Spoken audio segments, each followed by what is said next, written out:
Hi, my name is Shireen Douglas, and I would like to welcome you to this episode of Power Stories. Now sit back, enjoy, and be prepared to be inspired.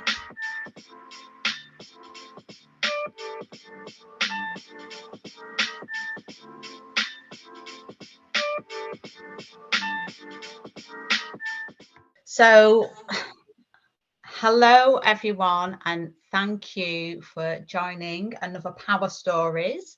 If you're new to Power Stories is where beautiful beings, men and women now, come together and tell their stories of empowerment, transformation, and how they've overcome challenges in their life.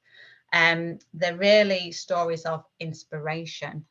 Definitely for me, and I know for a lot of people that have witnessed the shares over the past couple of months. So if you don't know me, my name's Shireen Douglas. I'm an energy healer. I'm an embodiment. Oh, can't get the words out today. I'm an embodiment and empowerment coach for women. Basically what that means is I help women reconnect to their inner power so that they can live life on their terms. And just recently, I've started to look at and I'm starting to promote a heart-led way of living as well. So you might see more of that in the group. So today we've got the beautiful Rev Malaika. Have I got it right?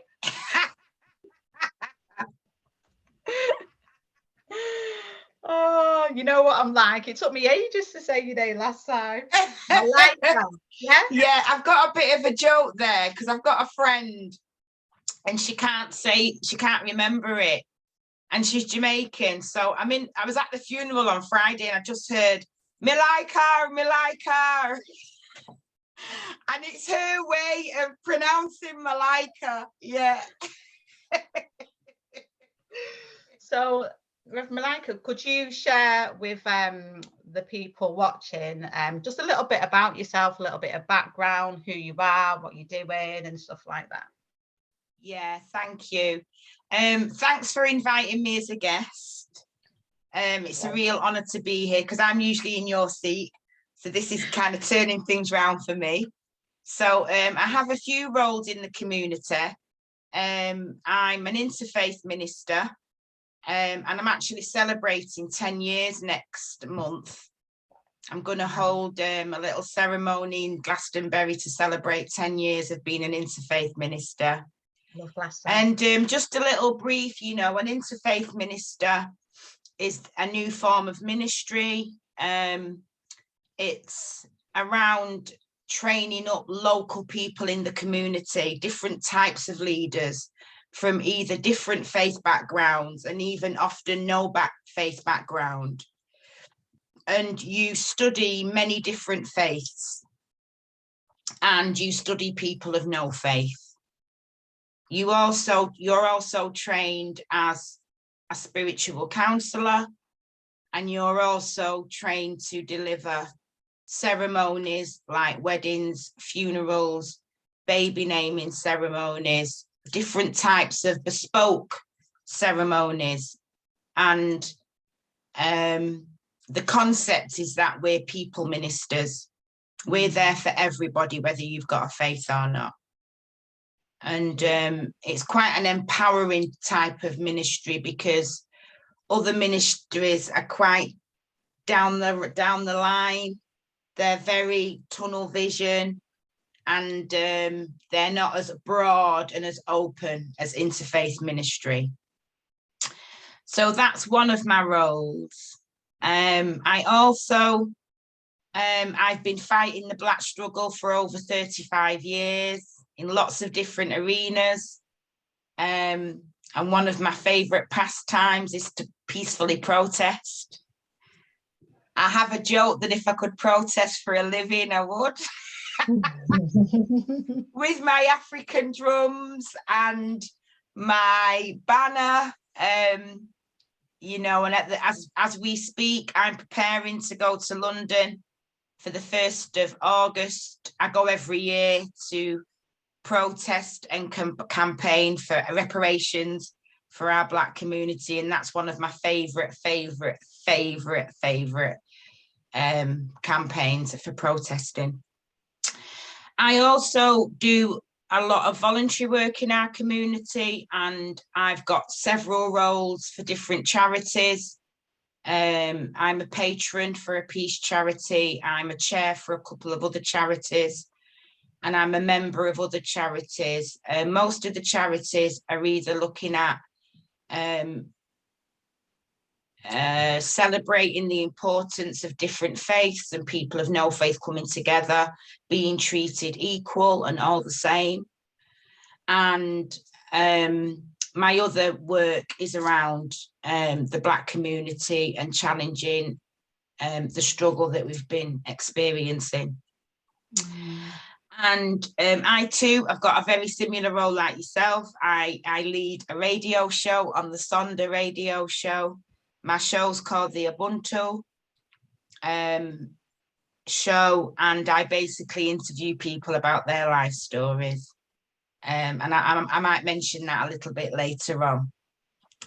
And finally, for all of my sins, I have just embarked on a Black Studies degree. It's the only one in the country. It's in Birmingham, and I'm there like 2/3 of the year. I've just nearly finished year one. Wow. I'm just handing in some assignments. It's been a really challenging year. But yeah, I'm sticking through it. So I've got another 2 to 3 years if I decide to do a master's as well. Wow. Full on. Yeah. Full on. Well, thank you for sharing, and thank you for coming on and agreeing to share your story, which I cannot wait to get into.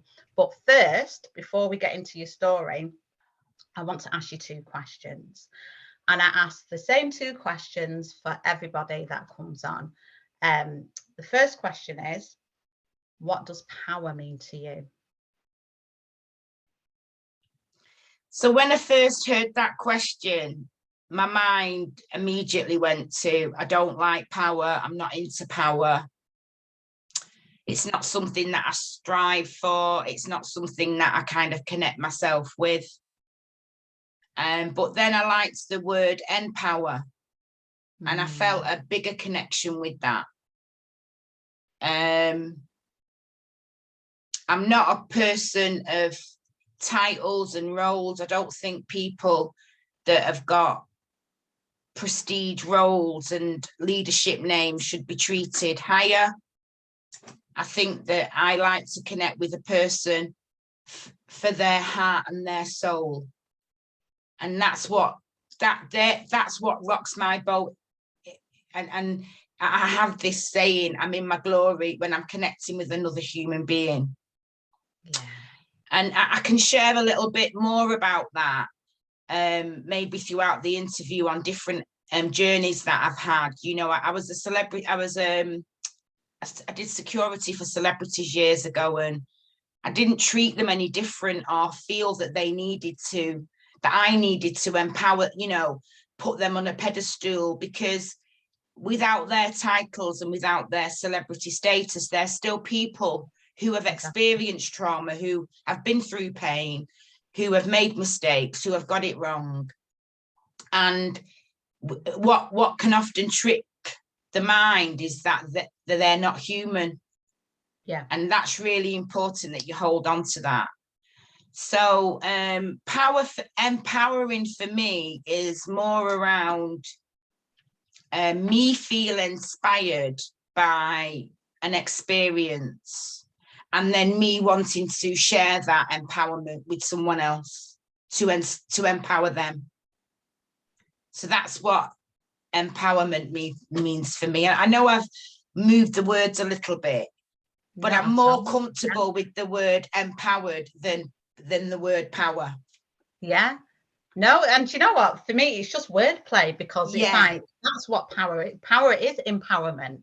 Yeah. As well. And I love that, because I think when you do feel empowered, it's like you do feel like empowering others. Yeah. Or it's almost like a byproduct of feeling empowered. You're just like, oh my gosh. Yeah. You want to you want to uplift others anyway, don't you, when you're in that energy?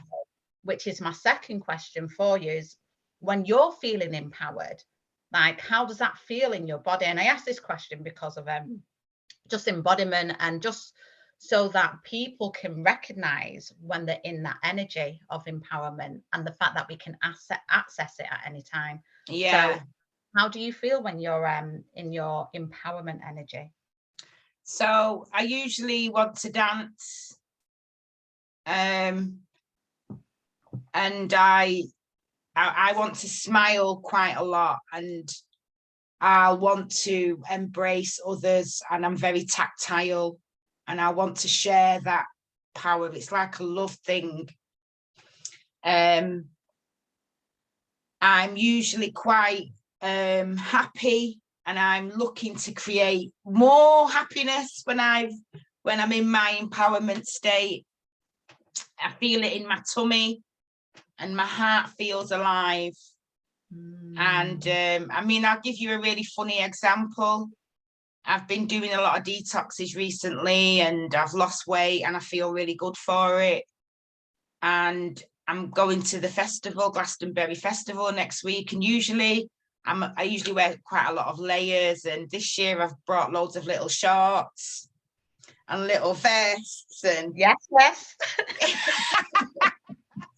Like this morning I put on well, it actually came on Diana Ross, I'm Coming Out, and I put it on my beatbox, my speaker, and I was trying on all the little outfits, and I felt really empowered, and this was like really new for me, and this is really out of my comfort zone, and not sure I'd walk down Hume High Street dressed like that, but I definitely don't mind walking around Glastonbury Festival. And that's my empowerment and how I'm feeling it in my body. And it's something really new for me. I'm 52. I've never really done it before. So that's a near experience of an example of.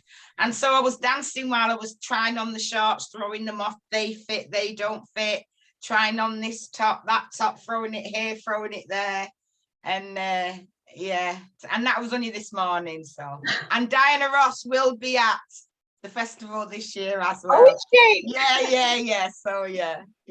Oh wow, that's so amazing. And it is that when you feel empowered, you just feel good in your body. And I'm loving that, you're feeling yourself, because I think we all should, feel ourselves and be our own cheerleaders. And so I really love that. Thank you so much. I'm really happy about that. And I love Glastonbury as well. Absolutely. It's such a magical place. Absolutely love it. So I'm so happy you're going there as well. Yeah, I'm going to be there most of the summer. I feel quite blessed. I'm going to be there on and off quite a bit over the summer, and I feel quite honoured and quite special and quite blessed about that. Yeah. It's such a beautiful match. It's the heart chakra of the world. Yeah, it is. And I also I feel honoured. I feel really blessed. And just, it's such a beautiful place for me. That's the English bit of me, is Glastonbury. My roots are African. My heritage is the Caribbean, and I'm a very proud descendant of the Windrush. And I was born in this country, so I've got, a British passport, but the Britishness of me is Glastonbury, and that's the one thing that I can connect to it, Yeah. Oh yeah, absolutely love Glasgow. Right, so we're going to move on to the part where we're going to talk about and share your power story. So I know when we was talking before, like one of the themes that we're going to start to, unpick and talk about is how you've kind of turned the challenges in your life into the blessings, and not let, those challenges limit you, but you've actually used them as an opportunity to kind of blossom and, go forth in life. So I don't know, where do you want to start with that? Have you got a story that you want to start with? Yeah, I think I'll start with I think I'll start with my birth and you know, entering the world. Mm-hmm. My parents were very young teenagers, and they came in the Windrush as children. And my mother was from Guyana, and my father was from Trinidad and Tobago. And they met in the 60s, and it wasn't a very serious relationship, but my mum was more keen than my father was. Okay. And but they were both very young. My mum was 16, and my dad was a couple of years older. But when I was conceived, my mum really wanted this baby, and she wanted it more than anything, but my dad didn't want her to have the child. And my mum went along with it, thinking when he would see me, it would change his mind. And sadly, that didn't happen. And it resulted in none of my parents raising me. And I was raised by my mother's mum, who was an amazing woman to me. And, you know, the things that you love or like in me, I believe, is from what she taught me. So she was an amazing woman, and she passed when I was 18. And I know that she's with me all the time. And she's a real guide to me as well. But and my father has never wanted a relationship with me in 52 years. And I seen him once when I was 21. And so he lived in Old Trafford with his wife and children. And, you know, sadly, his children don't know that I exist. His wife does, but his children don't know. Right. And my mum, she's had mental health. And when I was younger, she was around me a little bit, but not much. But it's resulted in me sort of being parentless. Yeah. And I've never resented my parents, and I've never held them in any contempt, because I realised that, and more so through my spiritual work, that if they had raised me, I wouldn't be the person who I am. And I believe that, and every day I walk and pray, and I give thanks and praise for them for giving me the existence of being able to be born and being conceived.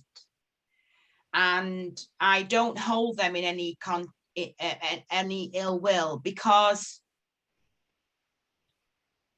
I believe and I understand now that they were meant to birth me and conceive me, but I was meant to be raised by my grandmother to be the person who I am in the world. Yeah. And if I had had them as my parents, I wouldn't have gone down that journey, and I wouldn't have been the server who I am. And so I only want good things for them. I only want them to have good health. I offer them a lot of love, and I even ask to forgive them if I have anything underlying that I'm not consciously aware of. Yeah. Because I'm very, and I'll talk a bit more about forgiveness and how important it is. And I actually think that it must be really difficult for both of my parents privately, because they both had other children to other people, and they've got relationships with them. Yeah. And they don't have a relationship with me yet, but they both will be very knowledgeable of who I am and the work that I do in the community. And that, to me, it's a bigger burden on them than it is on me. Yeah. And I just don't want, and I did write them a letter when I was in my 30s. I wrote them a long letter, but the letter was identical. And it said that I don't hold them to any resentment or anger, and that it's really important that I want them to know this. Yeah. And that I realise now that I wasn't meant to be raised by them. Yeah. And that I had it's almost like I had another calling or another path to take. And I have supported and guided so many different people in my life and inspired them. And I don't think I could have done that if I would have been raised by them. Yeah. So I hold them in awe and in respect, really, and honor, because I know that if I hold resentment and hatred towards them, it will be like pouring poison down my own throat. And what it's done for me is I've gone on in my life at very poignant times, and I have tried to bring the joy and inspire myself. Yeah. And I lead much of my life from my heart, not my head. And there has been the odd time my mum has reached out and she's needed help, and I would always go. And it would be the same for my dad too. He's never reached out, but if he was to, I wouldn't think twice. And so for me, it's about not holding a resentment or a discord towards my parents, but actually I chose to hold them in a loving place. Yeah. Can I first of all thank you so much for sharing that. That's it's really beautiful that you're able to get to a place where you still love and honor both your parents.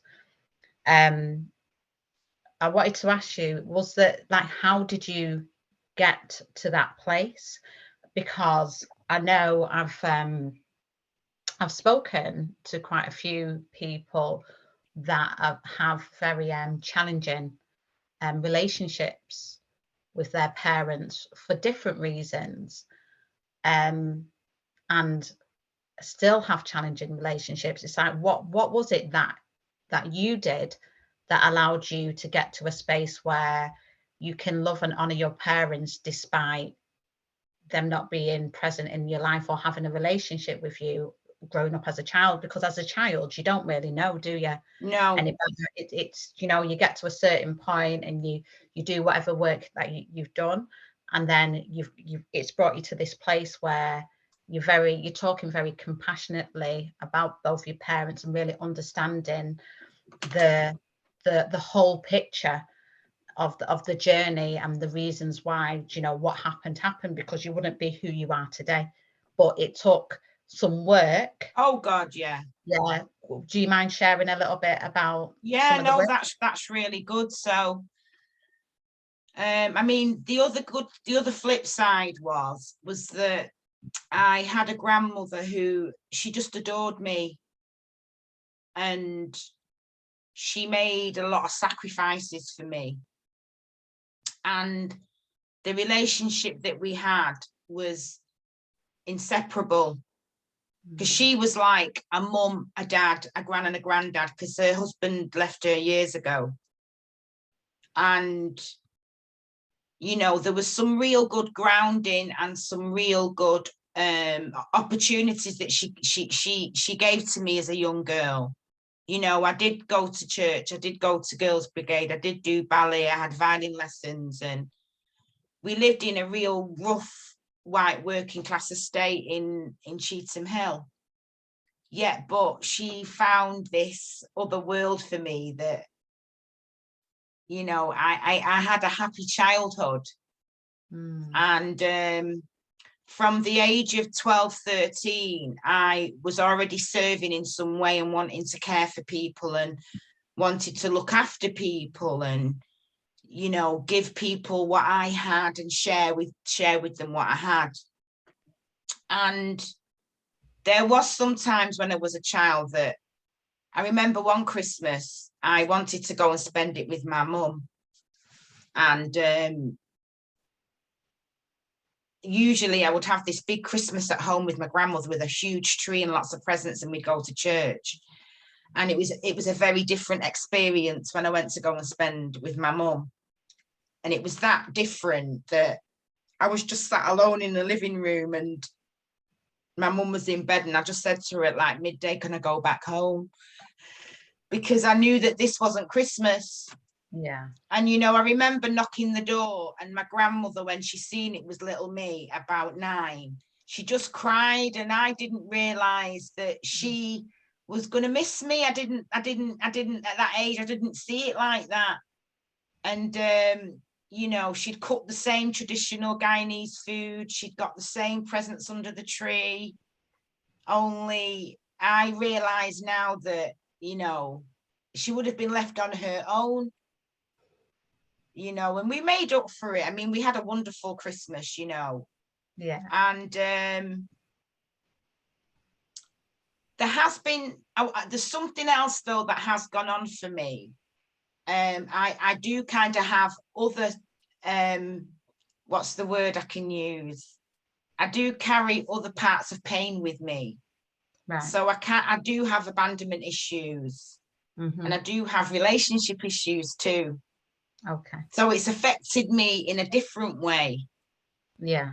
But even though I've got those other behaviors and those other patterns, and it's made me a little bit of a loner. It's made me not have best friends. I've been single more than I've been in relationships. So even though I've never held my parents in contempt, yeah, I still have my own private struggles, which I'm constantly working on. Right. So I think going to church as a young girl, and then in my teenage years, when I learned all about boys, I didn't want to go to church. It was like, you know, 14, 15, and it was like, you know, I was in high school, I was quite popular. We had a nice little posse going on, me and loads of girls, and, you know, I learned about boys, and I was attracted to boys, and they were attracted to me, and I just didn't want to go to church then. It was like, you know, I want to explore this other teenage world. Yeah. But, you know, and I laugh about it now, because I bet there's other people that have experienced that, but may not feel as comfortable to say that, as though it's some kind of sin or something. And yeah, you know, I'm 52 and I've got an amazing relationship with God. You know, he has really continued to shine his light over me in just so many different ways, you know. So I know I can laugh about that. And then you know, my grandmother passed when I was 18, and it was sudden, it was hard, it was a shock. And I think I look back now, I went and worked in an old people's home. I went and did voluntary work abroad. But I look back now, and privately, I was carrying some real deep grief and trauma there. And I had my first son by the time I was 22. And I moved to London by the time I was 25. You know, and I look back now, and in my 20s, I picked up Ilanya Van Zant. She was like the saviour in Louise Hay. Love her. Love her. They were like, you know, and so in my 20s, I remember having an altar in my bedroom. And I may have not have wanted to go to church, but I definitely still had dialogue in my mind and would pray still. And I would always have an altar in my bedroom with, and this was in my 20s, you know, of things of my grandmother's that she'd left, and there'd be something from, you know, a cross from God, and there'd be Ilanya Van Zant Acts of Faith, and I'd always have a journal. And you know, so even though in my teenage years, in my struggling years, you know, that I kind of didn't want to go to church, I was still connected somehow spiritually to spirit. Yeah. And by the time I was in my late 20s and 30s, I'd created naming ceremonies for my two sons, gave them African names. I'd already been doing my reading and my searching. So it was kind of just I was you know, I was like enveloped in it constantly in some way or some form. Yeah. And you know, when my sons were 9 and 2, I gave them an African naming ceremony, and I gave them a blessing. I dedicated some of the ceremony to my grandmother. Wow. So I'm in like my late 20s when I'm doing this, early 30s. And I gave them both an African name, which isn't officially on their documents, but it was important for me that they had that African name. And I delivered this amazing ceremony, and they had spiritual guides on the day. And, you know, I think that those are the things that continually just kept me alive and kept me going and supported me. And I think that I've created this space that I remember being 7 or 8 and we lived on a white working class. I'm using this as an example of pain and sorrow, but then I learned to search for greatness. I learned to search for a blessing. And we lived on a white working class estate, and I was often called racist names. And I remember going home to my grandmother and sharing it with her. And you know, she was an old-fashioned Guyanese black woman from the Windrush. And she was like, sticks and stones will break my bones, darling, and names, you know, will never hurt you. And I remember going to bed like I was upset. It was like, I don't want to accept this. Yeah. Do something about this. This is wrong. And I remember I went to bed and I prayed to God. You know, Sharon, I asked God. I prayed to him for a long time at a young age. And I asked him to teach me, to teach these children and their families to be kind and nice. And, you know, even as I'm saying that, you know, I'm just getting shivers throughout my whole body, because I didn't know anything about minister. I didn't know anything about serving at that. I was 8, 9 years of age, probably even 7, a bit younger, actually. Yeah. And what God did, he then sent children of different faiths and middle-class children to me that were more educated and accepted, you know, children of colour in their home and in their lives. And some of them I'm still friends till this day. You know, I have a Jewish friend. That's made me feel a bit emotional, that's... And that's my first opportunity of pain, but then wanting so desperately to do something about it and turn it round. And I didn't want to leave it. I didn't want to accept it. I really wanted to try and do something about it. Yeah. And for me, that has been the pattern. And that's also helped me and guided me with my own parents too. Wow. I just want it just seems like from a very young age you've always had this like this kind nature, because I'm just thinking, usually because I'm come from a teaching background, when kids are always calling each other names, usually it's like hurt people, don't they? So one kid calls a name and the other one calls a name, and it just escalates, and it's like, I wish you were this, and it can get quite nasty sometimes because there's that innocence and they don't really understand what they're saying. But why I felt so emotional is like at such a young age you were praying that they knew kindness. And it's not something that I've really heard, do you know, any children, do you know, like when they're hurt, pray for, or just say, I wish they were kinder. Like that, like from then, you know, that's your purpose. That's who you are. Yeah. Now. And even us sitting here, I'm getting shivers because it really, really hurt. But there was something in me that I wanted to turn it round. I didn't want to react. I didn't realize that at the time when I made them choices. Yeah. And that, to me, that was my only solution. It was my only way out of this. And I didn't know if it was going to work, but it did work. Yeah. Wow. And I do believe that that's what stays with me, you know, with my parents too. Yeah.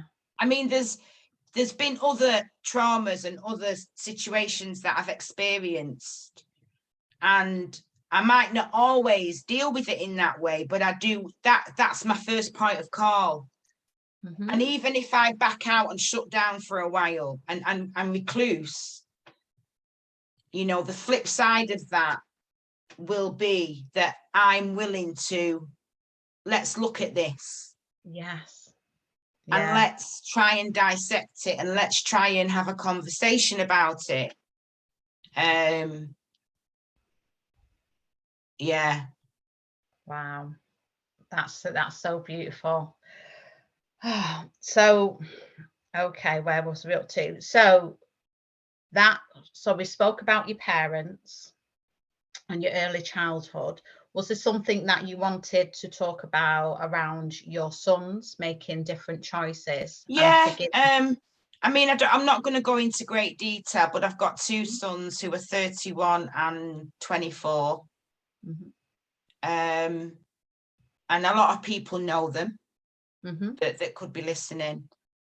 And we've really journeyed, and we've not had it easy. Yeah. And I found it really difficult as a single parent with no family support, and not having necessarily great relationships with their father's family too. But I was able to give them some really amazing opportunities when I was parenting them as young people. And we were able to travel, and we did some really interesting things. But, you know, now at the adult age that they're at, they have both chosen, they've both chosen roads in their life that I don't support. Yeah. And one of them particularly doesn't really like my ministry, my voluntary, my serving role. He really resents that. And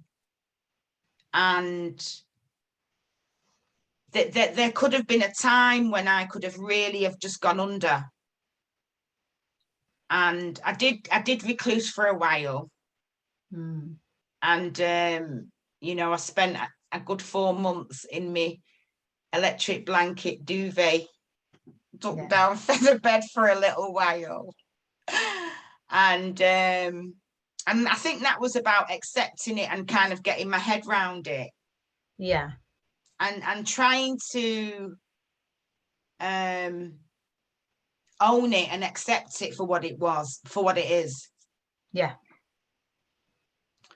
And so that's how I kind of got to do the degree. I decided that I'm 52.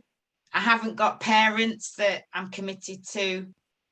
I haven't got any grandchildren. I haven't got huge commitments in my life that I have to be around a lot. Yeah. And so I made a real conscious decision that for my near future, all I want to do is bring joy to my life. Mm. Because this freedom that I've got and this alone time that I've got won't be forever, because your relationship with your children change. Yeah. And there's something about, while I can and I'm healthy and I've got this freedom, it's almost like the boys have given me a place where I have to go out there and bring the joy to me. Yeah. Because I'm not going to get it from our relationship at the moment, and I'm not going to get it from them. Yeah. And so I had the downtime. And so I just committed myself to courses, retreats, festivals. I'm doing 3 this year. I've got my little banger, you know, I'm doing Butterfield, I'm going to go to Love Supreme, I'm doing Glastonbury. I just went and did a 7-day detox. You know, jump on my trampoline for 2 minutes every day. Wow. And do you know what you're showing as well? It's like you can, because a lot of times we can depend on others to make us happy and to bring us that joy, where we have the power within us all the time to be our own happiness, our own joy. It's like we don't, like, everybody else enhances what we've already got for ourselves. So yeah, it's really beautiful to hear that. And there's something about as well, so and it's been a choice, and I've happily done it. I've served a lot of others, whether it's individuals, groups, whatever. And while I might still maintain to continue to do that, there's something about I'm important. I've got my own trauma and my own pain that I walk with, sleep, eat, and drink with every day. And so it's really, really crucial for me at this time that I continue on this finding my joy path. Yeah, it's filling your own cup, isn't it? Because it wasn't getting filled before. Yeah. And before, the place that I was in was a real dark and gloomy place. Yeah. And I didn't see a light at the end of that tunnel. And while we might be really good at putting a mask on and still going out into the world or on Zoom and still serving and still teaching and still ministering, there was some real crucial trauma stuff still going on for me. And after I hibernated for that length of time, and I remember getting in the car and driving to Birmingham and for uni, and I'd be frightened on the motorway. I'd be terrified. It was like a built of anxiety, but I just knew I was still going to go and do this. Yeah. And after a couple of weeks, I didn't even need to drive back home. I stay in a vicarage while I'm up there, and it was like, do you mind if I stay like for a month?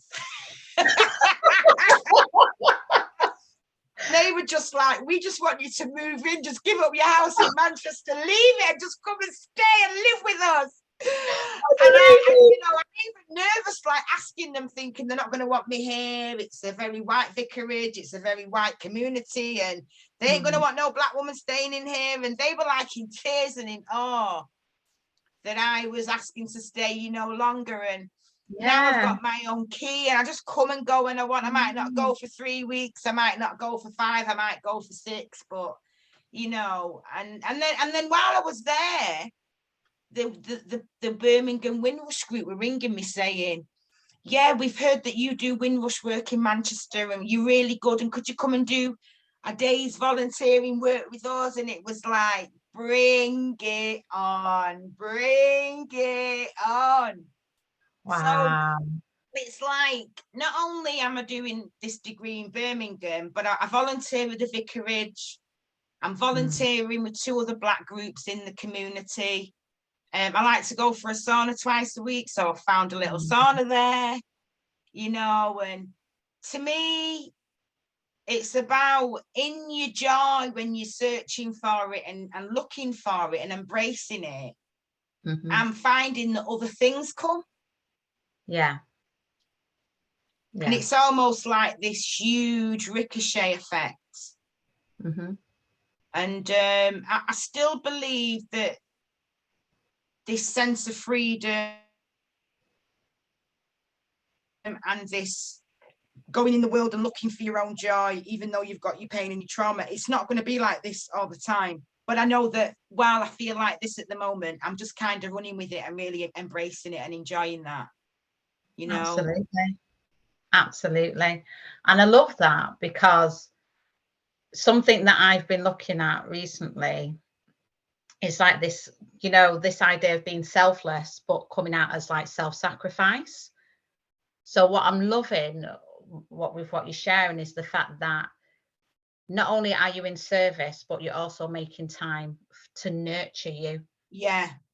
to make sure that you're looking after you, so that when you go out in service, you're going out full, in your overflow. Yeah. I mean, I've gone out there and served, and I mean, the world hasn't known.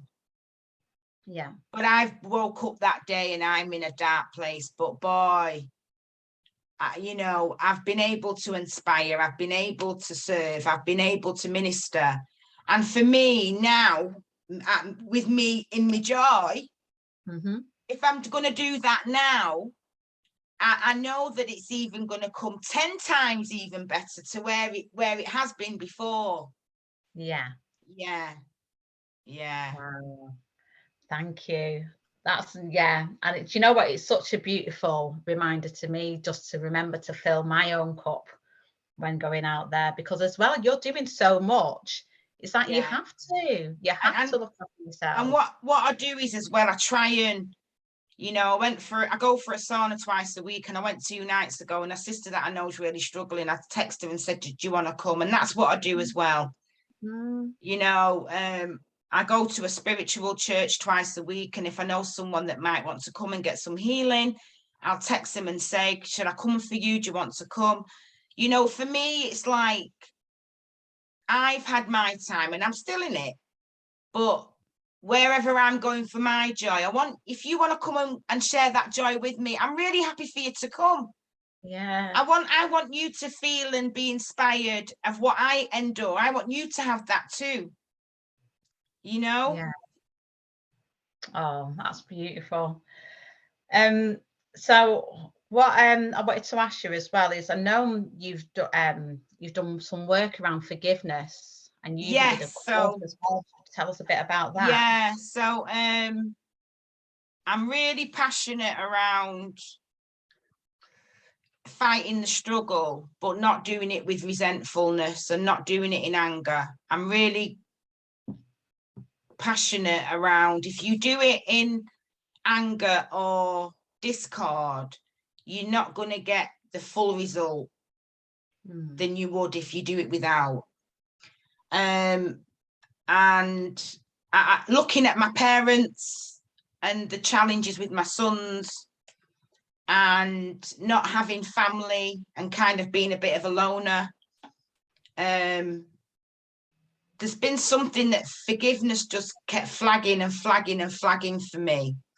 So me and another interfaith minister who's got a retreat in Wales, and I often go there and stay for a while. It's a beautiful retreat. And so we spent a weekend together, and we put a forgiveness course together. And basically we called it Kachula, which means forgiveness. And what we did was we looked at different forgiveness practices all over the world, and we had a go at it, and then we put the workshop together. So there are practices like Desmond Tutu, Ilanya Van Zandt.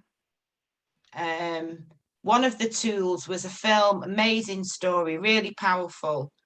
So it's a Black woman in America who her son was murdered. And to cut a story short, after resenting the murderer and holding a lot of contempt, she befriended him and adopted him as her son.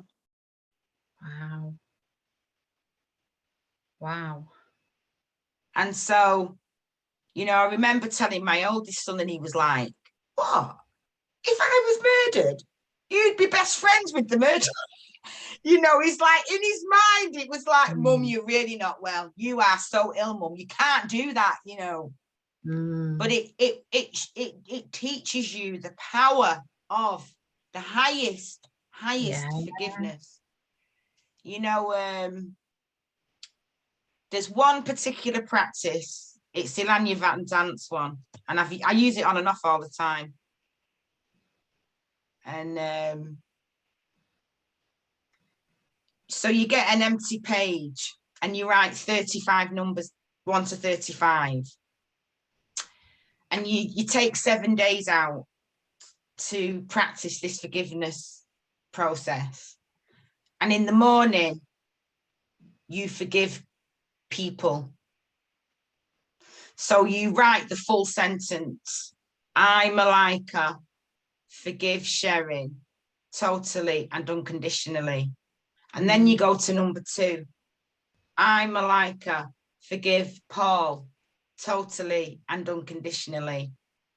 And how you get the names is who comes to your brain. And you just write and write and write 35 times, 35 people. And then in the night before you go to bed, you forgive yourself. 35 times. I, Malaika, forgive myself totally and unconditionally. And you have to do it both before midday and midnight. And if you miss one of the sessions, you've got to start again the whole 7 days. Now, let me tell you, I have resented doing the damn process. You know, you're writing it and you're writing it and you're writing it, and it's just like, I hate you. I hate doing this process. Why am I doing it? But I have completed 7 days, and I try and do it at least once to twice a year, because what you find is, what me and the minister found, my colleague Helen, we found that resentfulness and holding on anger and ill will, not only is it pouring poison down your own throat, but it's also stopping you from living your true self. Yeah. Because you're so warped and wrapped up in this, holding on to this anger and pain for a person, people, a building, a situation, yourself,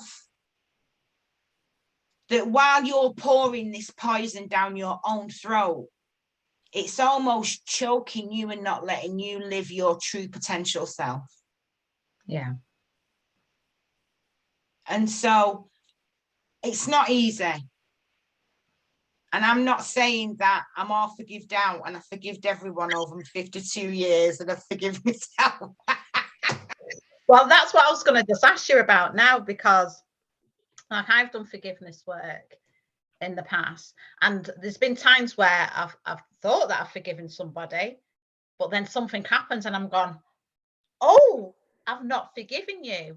And then there's been times in my life where I've not wanted to. Yeah. Very justified, and I've just been, that's unforgivable. Yeah. I don't want to. Like, what would you like? How would you speak to that? What advice would you give? Or so what happens is, for example, when you're doing this Ilanya Van Zandt forgiveness, you do tend to find that you'll start getting texts or phone calls or reaching out from the people.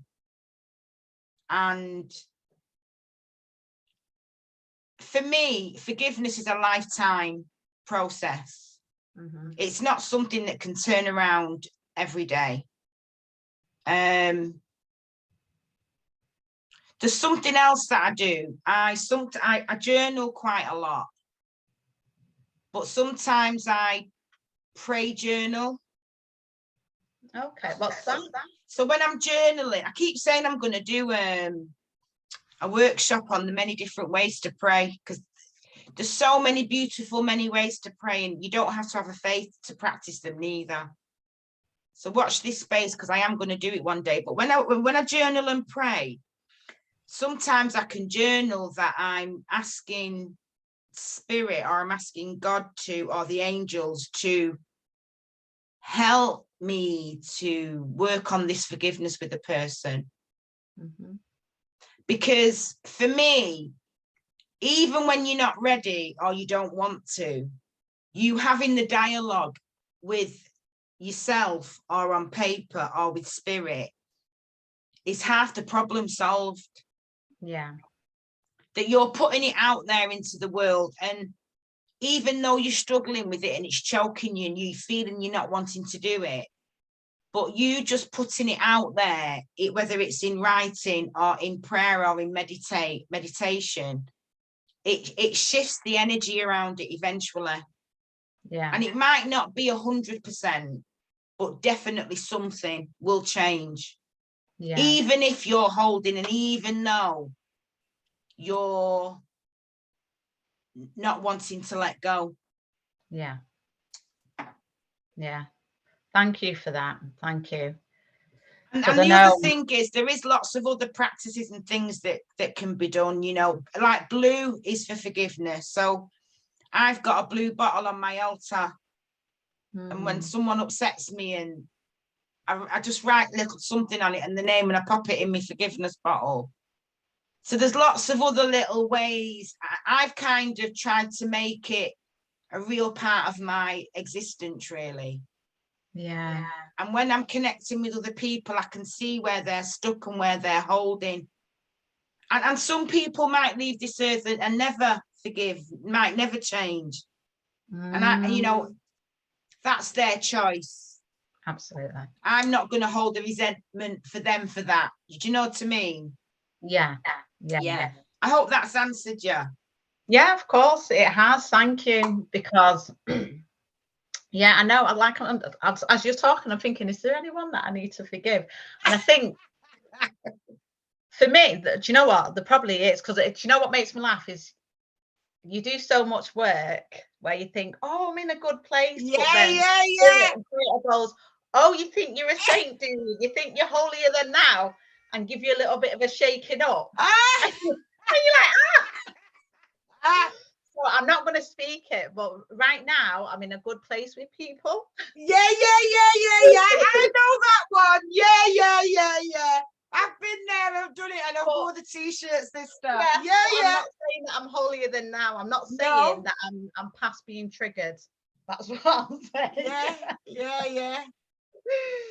But yeah. So I think one of the last things that I wanted to ask you was I know you have passion around mental health. Yes.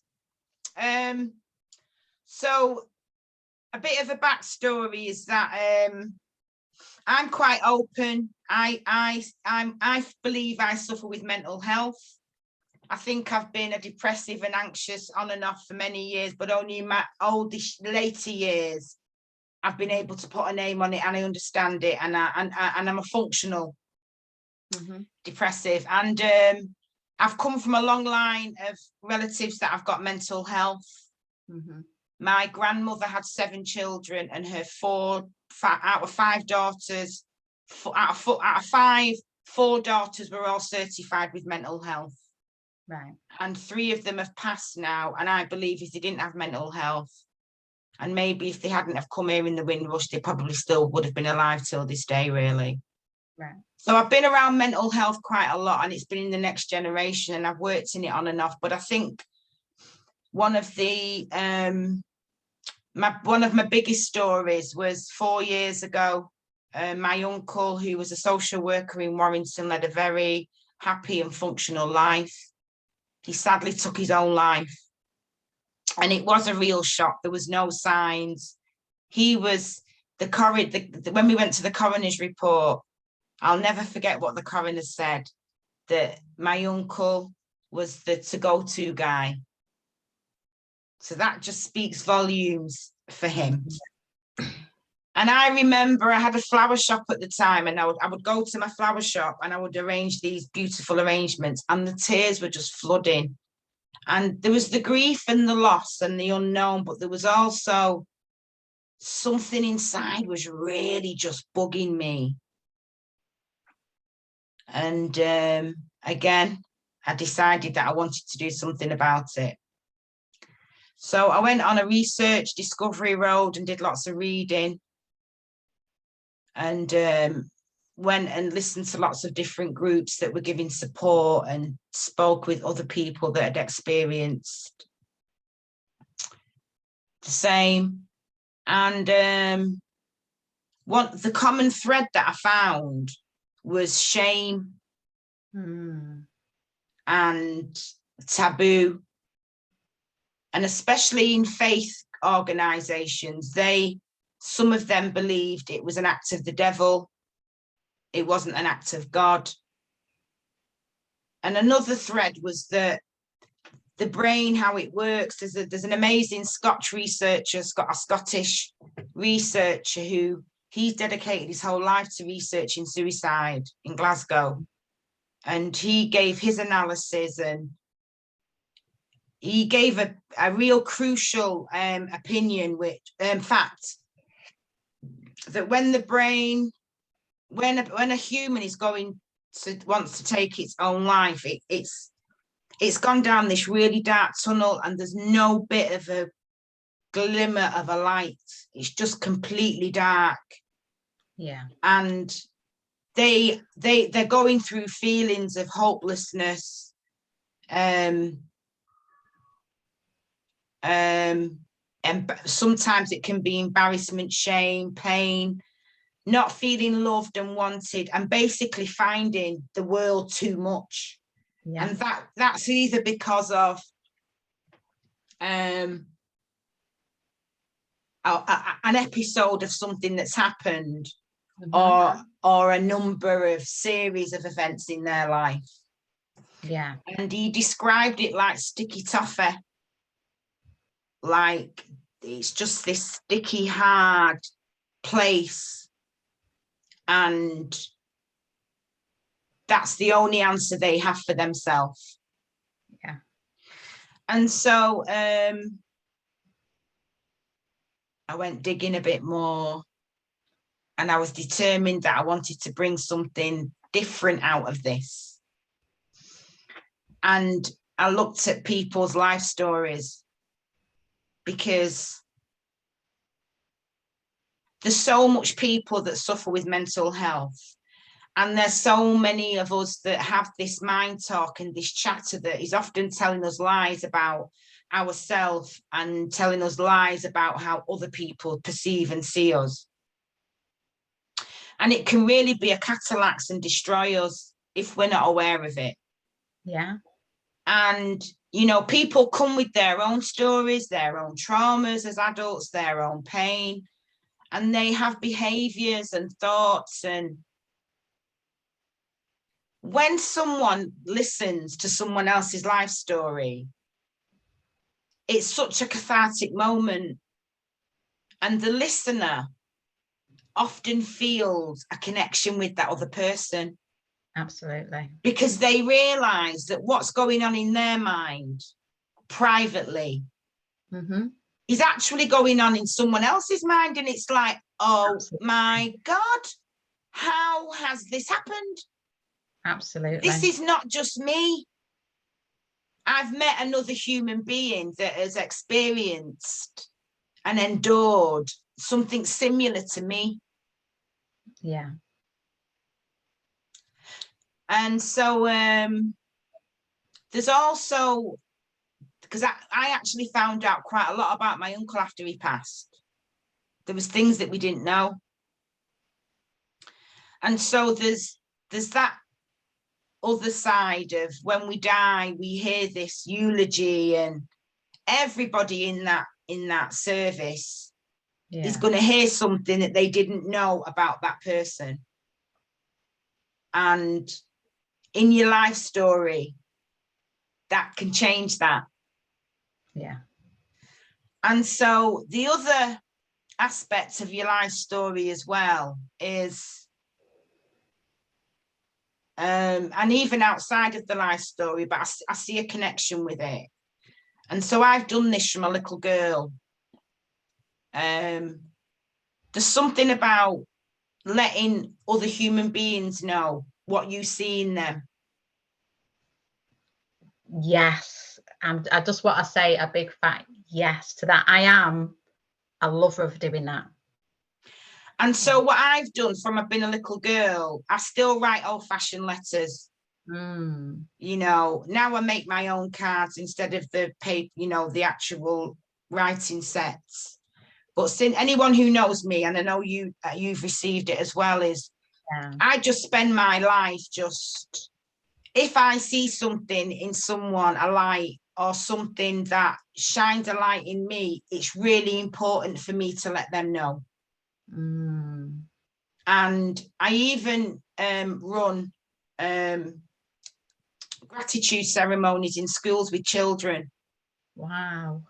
Where every child gets the opportunity to stand at the front, and they choose 4 children, and then 4 children will say, this is what I'm grateful for you for in my life.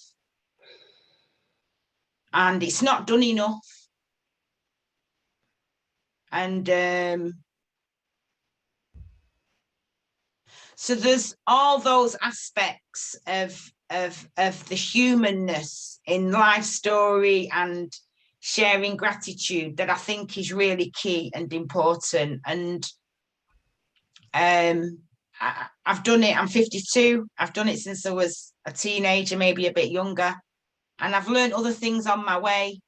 But I think it's really key, and I know that it's shining a light on other people as well, and inspiring others that, you know, my pain and my trauma, I don't want a pity party. But what I want to do is I want to share it with you. I'm not embarrassed about it. I want to be open. My heart is on my sleeve. But I've made a conscious choice in my life, and I'm going to write a book about it, is around, you know, my pain and my trauma. I've been able to bring blessings and joy and hope out of that. Yeah. And I'm trusting that I'm able to share that and teach that to others. Absolutely. That is so beautiful. And I say something like similar. It's like my pain and my trauma is my medicine. Yeah, definitely. You've got it spot on. It's like when we really work with it, it's like there's medicine in there for us and other people too. So I totally resonate with what you're saying. Yeah. Wow. So I'm not sure. I can't see the time. There's the clock's gone on again. 6 minutes past 8. Okay, I thought we'd gone over a little bit, but I'm going to go to the comments section just to check. Oh, I forgot that we had people listening. Just me and you for a while. Because we're here on the Zoom. So I know I saw when you was talking, you was getting hearts and interactions and stuff. And what have we got? Angeli saying, well done, Rev, love it. Oh, Alexa's saying that. Oh, yeah, because she's who I went to Glastonbury with one time. She also loves Glastonbury. Place. Live your life, yes. And we've got just some other people just tuning in. So if anyone's got any questions they would like to ask, please do ask them now, or anything they would like to share, if anything resonated. And I will ask Rev Malaika. But in the meantime, while we're waiting for that, do you want to share a bit about your sacred offerings? About, do you know, if people wanted to connect with you, I am in the process of doing a new website, which is going to be launched on the 21st of July, at my 10-year anniversary. So you'll see my website and you'll be able to get information there. But I am on Instagram and Facebook, and I'm under Revy Malaika, which is REVY MALAIKA. And you can reach out to me there and inbox me, and you can ask me anything that you like, and I'm happy to support you. I'm also there to do your loved ones' funerals, your weddings and baby blessings too. They're very bespoke, and no two funerals or baby blessings or weddings are the same. They're tailored very much and personally to the family who I'm working with. And you basically, and with me, we design it and create it together. They're very, very special. I also provide spiritual counselling too, and I'm part of other charities and organisations, and we run events. We're opening at the end of July an open house where people can just come. with an item of food. It doesn't matter whether you've got one or not, but it's about just connecting and just coming and talking and being with people. And since COVID, there's a lot of people left lonely, a lot of people have lost. And this is just a place where we're hoping that people can create relationships and friendships and be with like-minded people. And there is a few other things that I'm creating, but we just haven't got leaflets out. But once you follow me and be in touch with me, you'll learn more about them. Or if anyone just wants to, I'm really open for just consultations and conversations, really. And if you've got something that you would want advice or work on, you know, I'm here for that too. Beautiful. Can I just ask, just in case some of the people listening don't know, what's the difference with counselling and spiritual counselling? So with spiritual counselling, it's very light. It's not as, you know, some counsellors just sit there and listen and don't really say much. Spiritual counselling is more engaging, and I will suggest spiritual practices that may aid you. And, you know, we will start with a silence, or I may ask if you would like me to read something, and I'll go to my little library and choose something to read out for you. And sometimes I can, in my suggestions of spiritual practices to aid you, I can, if you want me to, I can set tasks, and there's something that we can look at, you know, in the future as well. And it's also, I also hear your story, but I often relay it back to not the way you see it. And that's often enlightening for the person that's receiving the spiritual counselling. Beautiful. Yeah. Thank you. I don't think we've got anybody asking any questions. So I just want to say thank you so much for coming on here and sharing a piece of yourself. It's been so beautiful, enlightening, heart-opening, heartwarming, just to hear your story. And I want you to know that I really appreciate you, and I have so much gratitude for you being here tonight sharing. Thank you. Yeah, thank you. And you're really welcome. And it's a real honour for me, not just to share my story and empower others, but also to be part of your journey with these power stories and being in this space with you and connecting with you, because I've learned from tonight too. It's a two-way process. So thank you too. And you're most welcome.